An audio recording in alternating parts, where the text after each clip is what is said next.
ಅಲ್ಲ ಮಿತ್ತಲ್ಲ, ವಿರಾಜ್ಗೆ ಟೈಮ್ ಕೊಡಬೇಕು ಅಂತ ನೀನೇ ಹೇಳಿದ್ದೆ. ಈಗ ನೋಡಿದ್ರೆ ನೀನೇ ಅರ್ಜೆಂಟ್ ಮಾಡ್ತಿದ್ಯಲ್ಲ. ಅದೊಂದೇ ಪರಿಹಾರ ಅನ್ನೋದಾದರೆ ಮದುವೆ ಮಾಡೋದ್ರಲ್ಲಿ ತಪ್ಪೇನಿದೆ ಶಾಸ್. ಹಾಗೆ ನೋಡೋದಾದರೆ 3 ತಿಂಗಳು ಹಿಂದೆನೇ ವಿರಾಜ್ ಮದುವೆ ಮಾತುಕತೆ ಆಗಿತ್ತಲ್ವಾ? ಮೊದಲು ವಿರಾಜ್ಗೆ ಮದುವೆ ಆಗೋ ಮನಸ್ಸಿದ್ಯಾ ಅಂತ ತಿಳ್ಕೊಬೇಕು. ಈಗಾಗಲೇ ರಮ್ಯಾ ಜೊತೆ ಮದುವೆನ ಕ್ಯಾನ್ಸಲ್ ಮಾಡಿದ್ದಾನೆ. ಹಾಗಂತ ಮದುವೆನೇ ಆಗಲ್ಲ ಅಂತ ಅಂದಿಲ್ವಲ್ಲ ಅತ್ತೆ. ಎಲ್ಲ ಸರಿ ಇದ್ದು ವಿರಾಜ್ ರಮ್ಯನ ಮದುವೆ ಆಗಿದ್ದಿದ್ರೆ ಇಷ್ಟೊತ್ತಿಗೆ ಪರಿಹಾರನೇ ಸಿಕ್ಕಿರೋದು. ತಡ ಮಾಡಿದ್ರೆ ಅಪಾಯ ಅಂತ ಜ್ಯೋತಿಷ್ರು ಹೇಳಿದ್ರಲ್ವಾ? ನನ್ಗೆ ಯಾಕೋ ನಾವು ಅರ್ಜೆಂಟ್ ಮಾಡ್ತಿದೀವಿ ಅನ್ನಿಸ್ತದೆ. ಕಾಯ್ತಾ ಕೂರೋದ್ರಿಂದ ಏನಾದರೂ ಪ್ರಯೋಜನ ಇದೆಯಾ ಶಾಸ್? ಮನೆಯಲ್ಲಿ ಈಗ ಯಾರ ಮನಸ್ಥಿತಿನೂ ಸರಿ ಇಲ್ಲ. ಅಂಥದ್ರಲ್ಲಿ ಈಗ ಮದುವೆ ಮಾತುಕತೆ ತಂದ್ರೆ ಸರಿ ಹೋಗುತ್ತಾ? ಮದುವೆಯಿಂದ ಎಲ್ಲರ ಮನಸ್ಸು ಸರಿ ಹೋಗ್ಬೋದಲ್ವಾ ಅತ್ತೆ? ಮನೇಲೊಂದು ಶುಭ ಕಾರ್ಯ ನಡೆಯೋದೇ ಎಲ್ಲದಕ್ಕೂ ಪರಿಹಾರ ಅಂದರೆ ಯಾಕಾಗಬಾರ್ದು? ವಾಟ್? ನಮ್ಮನೆಗೆ ಪರಿಹಾರ ಬೇಕು ಅಂತ ವಿರಾಜ್ಗೆ ಮದುವೆ ಮಾಡಿಸೋದಾ? ಚೆನ್ನಾಗಿದೆ. ಮನೆಗೆ ಬರೋ ಸೊಸೆಯಿಂದ ಮನೆ ಲಕ್ಷಣನೇ ಚೇಂಜ್ ಆಗ್ಬೋದಲ್ಲ ಶಾಸ್? ಹಾಗೆ ಬಂದವಳ ಕೈಯಿಂದ ಆಗ್ಬೇಕು ಅಂದಿದ್ರೆ ಅದು ನಿನ್ನಿಂದನೇ ಆಗ್ತಾ ಇತ್ತು. ನೀನು ಈ ಮನೆ ಒಗ್ಗಟ್ಟನ್ನು ಉಳ್ಸಕ್ಕೋಸ್ಕರ ಏನೆಲ್ಲ ಮಾಡ್ತಿದ್ಯಾ ಹೇಳು? ಹಾಗಂತ ರಂಜಿತ್ ಅಣ್ಣನ ಜೈರಾಮ್ ಅಣ್ಣನ ಒಂದ್ ಮಾಡಕ್ಕಾಯ್ತಾ?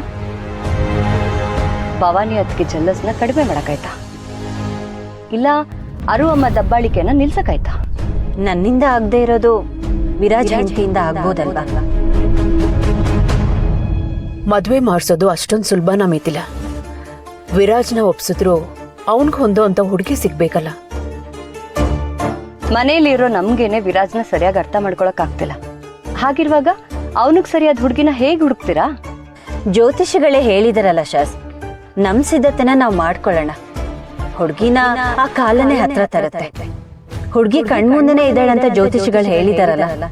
ಯಾರಿಗೊತ್ತು, ವಿರಾಜ್ನ ಮದ್ವೆಗೆ ಒಪ್ಸೋದ್ರೊಳಗೆ ಹುಡುಗಿನೇ ಸಿಗ್ಬಹುದು.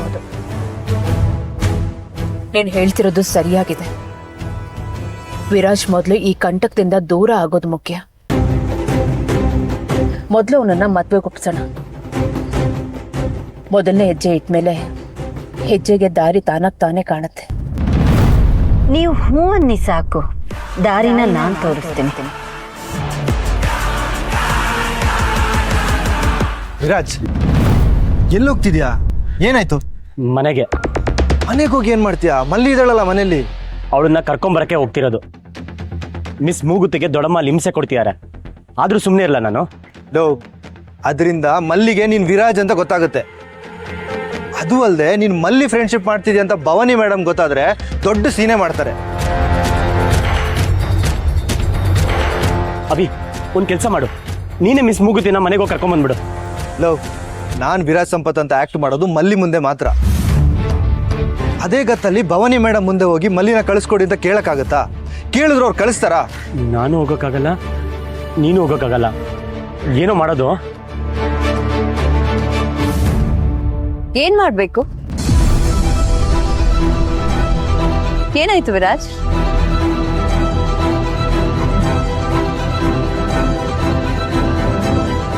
ಸಾಸ್, ನೀವೇನಿಲ್ಲಿ? ಅಮ್ಮ ಮಿತಿಲ ಜೊತೆ ಆಚೆ ಹೋಗಿದ್ದೀರಲ್ವಾ? ಹೌದು. ನೀವೊಬ್ಬರೇ ಬಂದ್ರಾ? ಅಮ್ಮ ಮಿತಿಲ ಮನೆಗೆ ಹೋಗಿದ್ದಾರೆ ತಾನೆ? ಇಲ್ಲ ವಿರಾಜ್, ಅವ್ರಿಗೇನೋ ಬೇರೆ ಕೆಲಸ ಇತ್ತು ಅಂತ ಹೊರಗೆ ಹೋಗಿದ್ದಾರೆ. ಯಾಕೆ? ಮನೆ ಬಿಟ್ಟು ಎಷ್ಟೊತ್ತಾಯ್ತು? ಮನೇಲಿ ಯಾರಾದ್ರೂ ಇರ್ಬೇಕಲ್ವಾ? ವಿರಾಜ್, ಮನೆ ಬಿಟ್ಟು ಬಂದ್ರೆ ಏನಾಗುತ್ತೆ? ಮನೇಲಿ ಭವಾನಿ ಅದಕ್ಕೆ ಇದಾರಲ್ಲ. ಏನಾಯ್ತು ನಿಂಗೆ? ಇಲ್ಲ, ಅಮ್ಮಂಗೆ ಸುಸ್ತಾಗಿರುತ್ತೆ ಅಂತ ಹೇಳಿದೆ ಅಷ್ಟೇ. ಅದ್ ಬಿಡು, ನೀನು ಅವಿ ಇಲ್ಲಿ ನಿಂತ್ಕೊಂಡು ಏನ್ ಮಾಡ್ತಿದ್ದೀರಾ? ಅಲ್ಲಿ ರಿಯಾ ನಿಮ್ಗೋಸ್ಕರ ವೇಟ್ ಮಾಡ್ತಿಲ್ವಾ?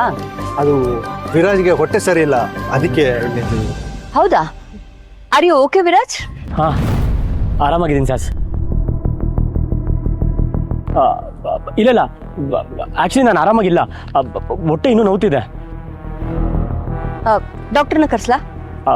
ಬೇಡ ಸಾಸ್, ನಾನು ಮಾತ್ರೆ ತೊಗೊಂಡಿದ್ದೀನಿ. ಆದರೆ ನನಗೆ ಮನೆ ಊಟ ಬೇಕಿತ್ತು. ಅಷ್ಟೇನಾ? ನಾಗೂ ಹೇಳಿ ತರಿಸ್ತೀನಿ. ನಾಗುನಾ? ಓ, ಯು ಆರ್ ರೈಟ್. ನಾಗುಗ್ ಹೇಳಿದ್ರೆ ಅದೇನೇನು ಕೊಟ್ಟು ಕಳಿಸ್ತಾನೋ ಏನೋ. ಮನೇಲಿ ಬೇರೆ ಯಾರು ಇಲ್ವಾ ಮೇಡಮ್? ಮಲ್ಲಿ ರಜಾ ಹಾಕಿದಾಳೆ, ಇಷ್ಟೊತ್ತಿಗೆಲ್ಲ ಅವಳು ಹೋಗಿರ್ತಾಳೆ. ಇನ್ ಬಾಕಿ ಇರೋದು ನಾಗು ಒಬ್ನೇ. ನಾನು ಅಬ್ಸರ್ವ್ ಮಾಡಿರಂಗೆ ಅವಳು ರಜೆ ಹಾಕಿದ್ರೆ ಯಾರಿಗಾರು ಹೇಳ್ಬಿಟ್ಟೆ ಹೋಗ್ತಾಳೆ. ಹಾ. ಆದ್ರೆ ಇವತ್ತು ಹೇಳ್ಬೇಕು ಅಂದ್ರೂ ಮನೇಲಿ ಯಾರು ಇಲ್ವಲ್ಲ. ಯಾರು ಇಲ್ವಲ್ಲ? ಹಾ ಹಾ, ಯಾರಿಗಾದ್ರೂ ಹೇಳ್ಬಿಟ್ಟು ಹೋಗ್ತೀನಿ ಅಂತ ಹೇಳಿ ಮಲ್ಲಿ ಮನೇಲಿದ್ರು ಇರ್ಬೋದು, ನಂಬಕ್ಕಾಗಲ್ಲ. ಸ್ಯಾಸ್ ಇವಾಗ ಬಂದ್ರಾ? ಮಲ್ಲಿನ್ ಇನ್ವೈಟ್ ಮಾಡೋದೇ ಮರ್ತೋಯ್ತು. ಡಾನ್ಸ್ ಹೇಳ್ಕೊಟ್ಟವಳು ಡಾನ್ಸ್ ನೋಡಿಲ್ಲ ಅಂದ್ರೆ ಹೇಗೆ? ನಾನು ಕಾಲ್ ಮಾಡಿ ಇನ್ವೈಟ್ ಮಾಡ್ತೀನಿ. ಬೇಡ ರಿಯಾ, ಡೂ ಒನ್ ಥಿಂಗ್. ನೀನ್ ಹೋಗಿ ರೆಡಿ ಆಗು, ನಾನು ಮಲ್ಲಿಗೆ ಫೋನ್ ಮಾಡಿ ಲಂಚ್ ತರೋದಕ್ಕೆ ಹೇಳ್ತೀನಿ. ಅಲ್ಲಿಗೆ ವಿರಾಜ್ಗೂ ಮನೆ ಊಟ ಸಿಗ್ದಂಗಾಗುತ್ತೆ, ನಿನ್ಗೂ ಮಲ್ಲಿ ನೀನ್ ಡಾನ್ಸ್ ನೋಡ್ದಾಗ ಆಗುತ್ತೆ. ಓಕೆ? ಸರಿ.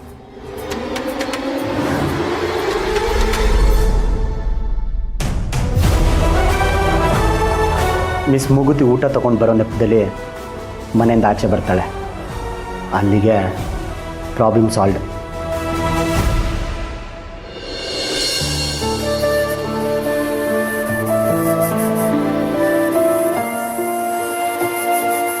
ಈ ಮಲ್ಲಿ ಯಾಕಿನ್ನೂ ಬಂದಿಲ್ಲ? ಎಲ್ಲರೂ ಡ್ಯಾನ್ಸ್ಗೆ ತಯಾರಾಗ್ತಾ ಇದ್ದಾರಲ್ಲ. ಪಾಪ ದತ್ತುಗೂ ತುಂಬ ಟೆನ್ಷನ್ ಆಗಿರ್ಬೋದು. ನಿಲ್ತಾನೇ ಇಲ್ಲ, ಆಚೆ ಈಚೆ ಓಡಾಡ್ತಾ ಇದ್ದಾನೆ. ಬೇಗ ಬರೋಕ್ಕೆ ಮಲ್ಲಿಗೆ ಏನಾದರೂ ಸಮಸ್ಯೆ ಆಗಿದೆಯಾ ಹೇಗೆ?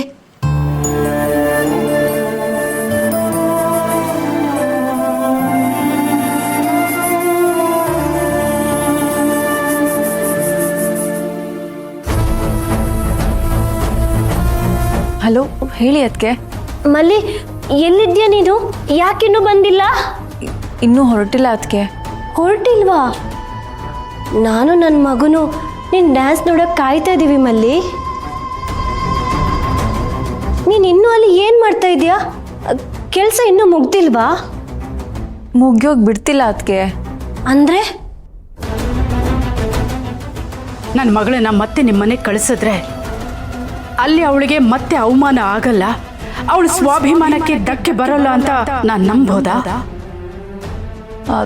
ಮತ್ತೆ ನನಗೆ ಕಷ್ಟ ಆಗ್ತಿದೆ ಅಂತ ಅಮ್ಮಂಗೆ ಗೊತ್ತಾದರೆ ಕೆಲ್ಸಕ್ಕೆ ಕಳಿಸಲ್ಲ. ಅದಕ್ಕಿಗೂ ಹೇಳೋದು ಬೇಡ. ಏನಿಲ್ಲ ಅದಕ್ಕೆ, ಸ್ವಲ್ಪ ಹೊತ್ತು ಬಂದ್ಬಿಡ್ತೀನಿ. ಸರಿ ಸರಿ, ಬೇಗ ಬಾ ಮಲ್ಲಿ. ಇಲ್ಲಿ ಆಗಲೇ ಎಲ್ಲ ರೆಡಿ ಆಗ್ತಿದ್ದಾರೆ. ಸರಿ ಅದಕ್ಕೆ, ನೀವು ಹುಷಾರು. ಹ್ಞೂ ಸರಿ, ನೀನು ಹುಷಾರು.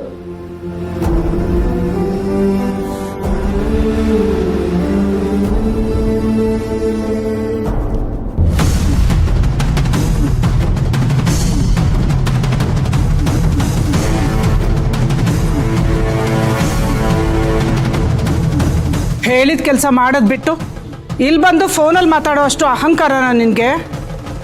ಮೇಡಮ್, ಮನೆಯವ್ರು ಎಲ್ಲರೂ ನನಗೋಸ್ಕರ ಕಾಯ್ತಾ ಇದ್ದಾರೆ.